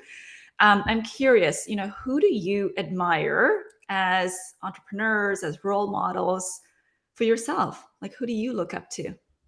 Yeah, that's a great question. So from in the industry, I would say that I really admire Brandon Bouchard, who is a huge speaker on like high performance coaching. He was actually the first one like who I read his book, The Millionaire Messenger book back in 2008 that inspired me to really launch my business, like that I have a message to share. So I look up to him and I've taken quite a few of his own programs in person, online memberships as well. The other person was earlier in the days was Marie Forleo, who really inspired me to create an online business. I followed a lot of her work and created my initial websites and offerings there. And then over the years, the last few years, like people like Amy Porterfield, who's like an online marketing expert. I've been following a lot of her work, her podcasts. I was part of her digital course academy. And then like Natalie McNeil, back in 2016, I signed up for her program on Conquering Your Year. And that was really helpful as well. So I consistently invest in that. Like back in 2019, one of the big investments I did was I invested in a business mastermind, specifically focused on speaking. It was a business of speaking mastermind. And it was one of my biggest 5-figure investments then. And that was like when my kids were only like 2 and 3. And I went away to Mexico for the first time as well without them. And I felt so guilty at first. But then when I came back, I was like, that's exactly what I needed. And so I knew coming back from that, I'm like, I'm going to continue to be doing that because when I do that, I'm a better entrepreneur, a better mom, a better leader. And so I always allocate funds for that. Like my husband, Carson's really supportive of that. We have an agreement that if I spend over 5 figures, that I need to have a discussion first before I pull the trigger. Yeah. I'm a spender. Oh, I'm with you. Yeah. And, do you work one-to-one with any coach or do you always do the programs? Primarily programs. I've had one-on-one coach, more I would say friends, like friends who've done one-on-one coaching, but primarily I've done programs. I think part of it because I like the community and the connection as well. But I also do like I actually do like masterminds because I like the smaller setting where I can really have a deeper connection. Like I really value connection there. And this is probably why I've continued doing one-on-one coaching for many years. Yeah. Awesome. Thank you. Yeah. Johan, do you have any questions? I have one last one. So yeah, I completely hear, the return back on your investment, and you often speak about, how Carson makes sure it's a 3 to 5 times return. I do that with Sheehan all the time as well. So my final question, Diana, is, one of the things that really, you inspire so many people with is your story, right? So your background, your move over here, the language barriers, the confidence issues. And I know there are so many people out there going through a similar journey where, maybe there's not enough confidence due to language or culture or self-belief. So what advice would you have for people who are really looking to up their communication skills, their self-worth, their confidence? I mean, there are the usual options like taking online training, joining Toastmasters, right? Yeah. But anything that, really worked with you for someone maybe on a low budget as well? Yeah. So you talked about, obviously there's the courses, there's your Toastmasters. I would say one of the things that has really helped me the last several years is really creating more video content. Whether you want to build a brand or not, or become an expert, I think training yourself to learn how to speak on camera, learn how to be more concise, more compelling, being a great storyteller, is something we need to practice over time. For me, even every time I even do a live show, I actually watch the replay, even though you don't really enjoy it, but you're like, okay, what can I do to improve? Like, I know I used to have a lot of filler words like ums and uhs. And so it's by seeing yourself in action that you can see where you can identify opportunities to improve. So that would be my best advice in terms of elevating that communication and storytelling skills. And it may feel awkward at first. I'm going to tell you this. Like, even let's just say you don't have to publish it, but let's say you start doing it, of writing your own story, like start writing more, start speaking more. You can just look back in your own profile, like a folder, like, how have you improved over the years? And that's going to give you, naturally will give you more confidence. Like I've had some of my closest friends who called me up last year over Christmas holidays, like my MBA friends from 15 years ago. And she starts seeing these videos from my TikTok and Instagram. She's like, you look so confident and vibrant, energetic. You're totally in your element. But, that took me years as well. Like I was never confident, like, being dancing or just being more casual. Like I had to learn how to loosen up as well, to be honest. Like it's something I had to work on as part of just the mental piece as well there, right? Because you know what it is? A lot of it's we're thinking it's like, well, what will people think? What will others think if I do this, right? Am I going to look stupid or whatever, or silly or whatever that is? So part of it is it's having fun as well and enjoying the journey there. Yeah, sounds like, basically getting out of your own way, right? Having Yes. the mindset of not worrying too much about, what other people are going to say, think, feel, believing in yourself and just doing it, right? You may make fun of yourself and you may come across, not the most polished, but over time, it will just keep getting better. Yes, yes. One of my mantra is act in spite of fear. Act in spite of fear, take massive action. When you overthink it, you're not going to do it. And so this is why a lot of times I know I'm quite impulse in the sense, oh, I want to do this. And if I really want to do it, I'm going to take action instead of waiting months to do it, because then it's not going to happen there. Right. And sometimes I feel like we need a little bit of inspiration as well. Like, even if we're creating this show as an example, I was like, oh, I'm not sure, do I do this or not? And then when I was really in the element, I'm like, okay, I'm celebrating my 12 years in business. It's actually a big milestone for me. I was like, I really want to celebrate, not just by myself. I want to celebrate with friends. I'm like, who can I bring on to my show? Right. So it's getting creative and taking action. Like I it's asking people like, hey, do you want to come on? And if they say yes, like, okay, let's do this. Right. That's amazing. That's amazing. One final question. So I know, a lot of people asked you about, how you've evolved your business, how you've sustained your business over all these years. One question that, I have for myself as well is, how do you keep up to date with the latest news, with the latest trends, without making, especially in your early years of your business, without making heavy investments? Right? How do you do that? Yeah, that's a great question. So, so this was how do you stay up to date or what's happening. So I would definitely, subscribe to certain newsletters, podcasts. Like I think for me, like even just reading a lot of reports, whether it's on LinkedIn, consulting type of reports of like what's happening in the labor market, job market, just reading that. A lot of these are free. Like you can find a lot of this data. It's about knowing the trends. And for me, I would say because I've been doing it for so long now, I also see trends within my clients. Like I see in terms of their behavior and what's happening. Like even the last few years, like the last year was the first time I've seen even clients quitting a job before landing a job. And that it's because of what's happening in the world that's causing that. And so there's also, I know, a lot of work that I need to do as a coach, helping clients with healing, not just about job search, but I started offering these 20-minute sessions with me where we can just have like a pep talk, an accountability call to like just check in, working on their mindset versus working on like tactical job search stuff. So part of it's paying attention to what people are telling you and also what you're reading in the news there. Got it. Love that. By the way, I'm going to have a new hashtag for you this year. It's no longer Go Diana, it's Go Diana times 12. So watch out for that. Times 12. 12 exit. Let's 12 exit. Yeah. Katie, I think you had a question. Was it around tied into what you want to say? Something around how to stay focused or energized year over year?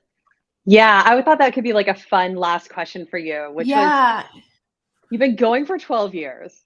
How do you stay like energized year after year, like 12 years in? Yeah, I love this. This is a great, fun question, right? Like it's part of that. For me, I'm really big on variety and also making improvements year over year. So even though I've been doing coaching for so long, I think about ways of how I can continue to innovate and grow. So if you look at my journey, right, like the last few years as an example, right, like last year I consistently did live stream show, which I never did before. And that, to me, that's fun. Like doing things that's going to be fun. or when I did the whole career relaunch summit over 2 days. Like that's new, never done before. So what I know what I'm not good at is sometimes is I don't really enjoy doing things repeatedly over and over, even though I've done coaching. But in terms of managing projects, I don't like this managing part, but I love creating. So pretty part is like finding things I could create, whether it's creating a new talk, a new show, trying out something new, a new offering, a new way of doing things. I find that very exciting and energizing for me. I get a lot of my energy and inspiration from people. So I actually really love, like even today, like talking to you. It's actually much easier for me to be talking with you guys, like answering these questions, and me trying to just teach as well, because I get inspiration energy just from listening to you. And I get a lot of inspiration creating content from what people ask me as well. That's how I stay energized and in focus. And so, and I think I love this question, because when I think about back to my bigger why, like my bigger why, or why I started my business, or why I decided to continue to stay in my business, I would say really the key thing is around fulfillment. Like meaning feeling fulfilled of not only personally, but feeling fulfilled and actually making a difference in people's lives. Like really helping people to believe in their own greatness, their own potential, their own skills. Like that, I don't know, I have goosebumps even talking about that. Like I just love when I have a session with someone that I help them be like, this is who you are. This is what makes you unique. This is what makes you different. This is what makes you stand out. Like I get so energized by that, because I see them lit up. They're like, this is me. This is who I am. And I'm like, yes, yes, this is you. And so when I know I can make that impact in someone, it's a ripple effect, right? It's not just them landing the job, but it's like, I know that they're going to show up with greater confidence. That's going to have a ripple effect around the people, like in their community and family and colleagues there.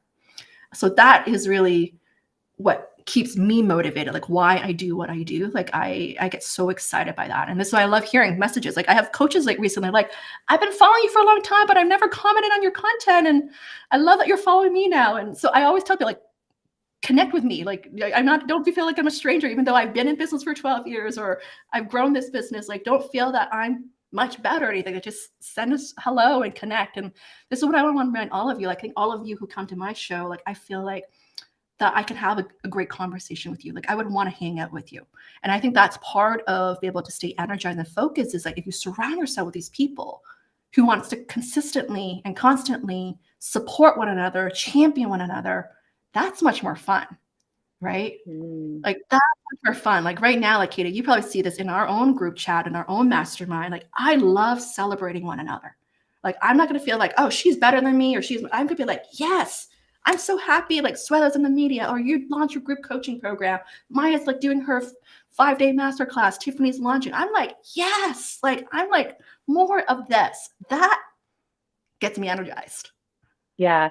Your passion is so infectious. Like you are definitely, I can say as someone who, I haven't known you that long, but it's like you are in the right business. Thank you. Right? Like Thank you're you. clearly living your mission, which is so like exciting to see. Thank you so much. Thank you. Yeah, thank you so much for being here. Like I am so honored, delighted all of you came to my show. For those who are still here, I see some of you still on the live here. I want to say thank you like for celebrating.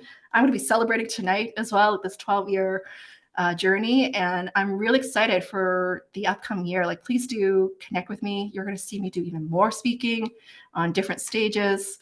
Some of you have encouraged me to write a book. That's something on my radar. I definitely need to find time to do that. That's something, one of my big goals in the upcoming year is to write a book as well. So thank you all for being here today.